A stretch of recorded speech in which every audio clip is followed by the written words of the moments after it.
C'est pour ça que de plus en plus, bien-aimés dans le Seigneur, dans les temps de la fin, l'église véritable, elle sera cachée. Comme au temps de Jézabel, les véritables prophètes étaient dans les grottes. C'est pour ça ceux qui partiront à l'enlèvement de l'église, ce sera ceux qui seront dans les coulisses et qui seront en train de se préparer pour le grand retour du Maître. C'est pour ça que Jésus veut te sanctifier. Laisse Jésus te laver par les eaux de sa parole.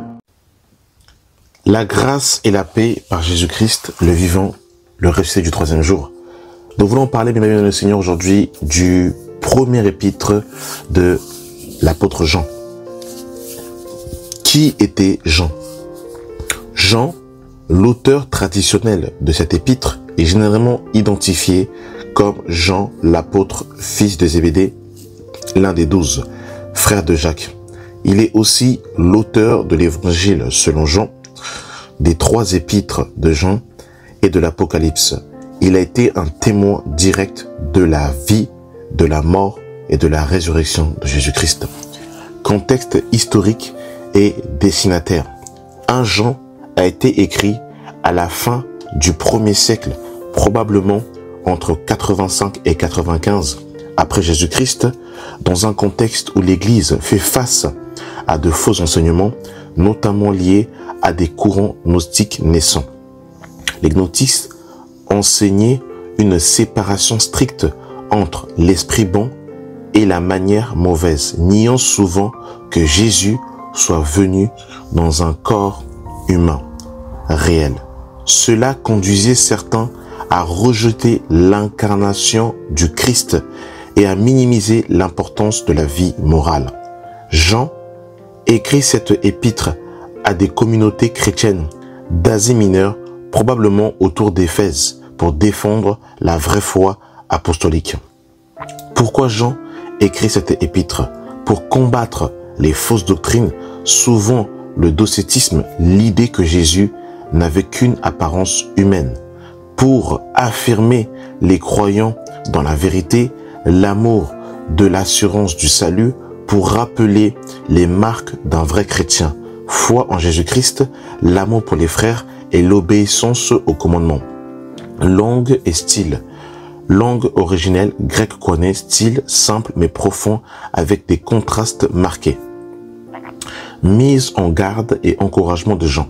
Mise en garde, se méfier des antéchrists, personne niant que Jésus est le Christ venu en chair. Ne pas aimer le monde, les convoitises et l'orgueil, ne pas se laisser séduire par des doctrines mensongères. Encouragement, rester dans la lumière et marcher dans la vérité. Aimer les frères et sœurs en acte de vérité. À ça, garder les commandements pour vivre dans la communauté avec Dieu. Avoir l'assurance du salut par la foi en Jésus-Christ. Chapitre 6, résumé chapitre par chapitre. Chapitre 1, Dieu est lumière. La vraie communion avec Dieu passe par la confession des péchés. Il faut reconnaître ses fautes pour marcher dans la lumière. Chapitre 2, Christ est notre avocat. Aimer Dieu signifie obéir à ses commandements. Mise en garde contre l'amour du monde et les antéchrists, encouragement à demeurer en Christ. Chapitre 3, les enfants de Dieu vivent dans la justice, ne pas vivre dans le péché, mais aimer en action et en vérité. Le contraste entre les enfants de Dieu et ceux du diable. Chapitre 4, mise à l'épreuve des esprits doctrinales. Dieu est amour et celui qui aime est né de Dieu. L'amour parfait bannit la crainte. Chapitre 5, la foi en Jésus-Christ donne la victoire. Le témoignage de Dieu concerne son Fils. L'assurance du salut et de la vie éternelle. Résumé final de l'épître. 1 Jean est une lettre pastorale pleine d'amour, de fermeté doctrinale et de clarté morale. L'apôtre Jean y expose les critères du véritable chrétien. Croire que Jésus est le Fils de Dieu incarné, aimé de Dieu et son prochain, et garder les commandements. Il s'oppose fermement à ceux qui déforment la vérité de Jésus-Christ et exhorte les croyants à demeurer dans la lumière, dans l'amour et dans la vérité pour avoir l'assurance de la vie éternelle. Alors, ce qui est paradoxal dans cette épître, c'est que l'apôtre Jean va dire quelque chose de très fort dans le 3e chapitre, si je ne m'abuse. Il dira « Ils étaient au milieu de nous, mais ils n'étaient pas des nôtres. » Donc lorsqu'il écrit son épître et qu'il dénonce justement ces antéchrists, il parle de personnes qui de base étaient dans la communauté chrétienne, qui étaient dans les agapes, qui étaient certainement dans l'évangélisation, qui étaient dans les activités chrétiennes, mais qui par la suite se sont détournés et qui enseignaient une sagesse diabolique, les gnostiques, qui enseignaient effectivement que Christ n'a pas été manifesté dans un corps de chair. Et sur cette base-là, il annihilait la moralité. Il disait simplement que Jésus avait une apparence humaine, mais qu'il était un être spirituel. Et ça annihilait l'aspect de marcher comme Christ. Et c'est pour ça qu'il dira justement que celui qui dit qu'il croit en lui doit marcher comme il a lui-même marché. C'est pour cette raison que l'apôtre Jean va insister sur l'incarnation de Christ.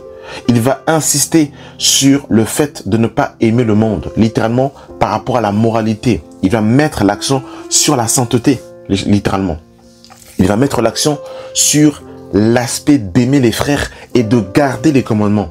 Parce que parmi ces soi-disant frères qui ne l'étaient pas, mais qui étaient des antéchrists, il disait simplement, il mettait simplement l'accent sur la vie éternelle, mais il ne mettait pas l'accent sur la moralité, sur la sainteté, sur l'aspect de garder les commandements du Seigneur et sur l'aspect justement de mettre en pratique les commandements du Seigneur.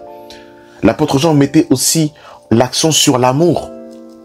Il va prendre l'exemple justement de Caïn et Abel. Parce que justement ces derniers n'avaient pas de signe majeur où ils aimaient les frères. Il n'y avait pas de signe majeur où ils gardaient les commandements du Seigneur. Et surtout, ces derniers, il n'y avait pas de confession publique. Ces personnes, littéralement, étaient parfaits, mais vivaient tout en vivant dans le péché. Et c'est pour ça que l'apôtre Jean pourra dire, celui qui dit qu'il n'a pas de péché fait Dieu menteur. Parce que ces derniers, annonçaient une moralité où ils étaient sans péché, mais tout en vivant pleinement dans le péché. Et c'est pour cette raison que l'apôtre Jean va mettre l'accent en disant, si nous disons que nous sommes en communion avec lui, et que justement, nous vivons dans les ténèbres, nous mentons et nous ne sommes pas en communion avec lui. C'est terrible, bien aimé dans le Seigneur. L'apôtre Jean, dans ses derniers épîtres, met encore l'accent sur les faux prophètes, les faux docteurs. Vous avez vu que c'était le combat des apôtres. Les apôtres, que ce soit l'apôtre Jean, que ce soit l'apôtre Pierre, que ce soit l'apôtre Jean, dénonçaient les fausses doctrines. Un véritable serviteur de Dieu a la haine des fausses doctrines et prêche la saine doctrine de Dieu. Il met en garde continuellement, dans toutes les circonstances, mais bien aimé dans le Seigneur, la mise en garde contre les fausses doctrines. C'est la force majeure. On ne peut pas se dire serviteur de Dieu et ne pas avoir la haine des fausses doctrines. On ne peut pas se dire prédicateur de l'évangile et dire, je prêche simplement Jésus et la doctrine, c'est pas grave. Ce n'était pas, mais bien aimé dans le Seigneur, l'attitude des apôtres. Les apôtres vont toujours dans leurs épîtres mettre en garde contre les faux docteurs, mettre en garde contre les fausses doctrines, mettre en garde contre les fausses moralités et rappeler l'espérance du chrétien, rappeler la sainteté, rappeler le retour de Christ. C'était le point majeur de tous les épîtres des apôtres.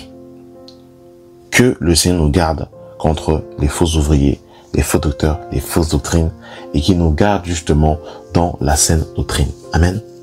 Merci d'avoir pris le temps d'écouter cet audio et que la paix de Christ soit votre partage. Amen.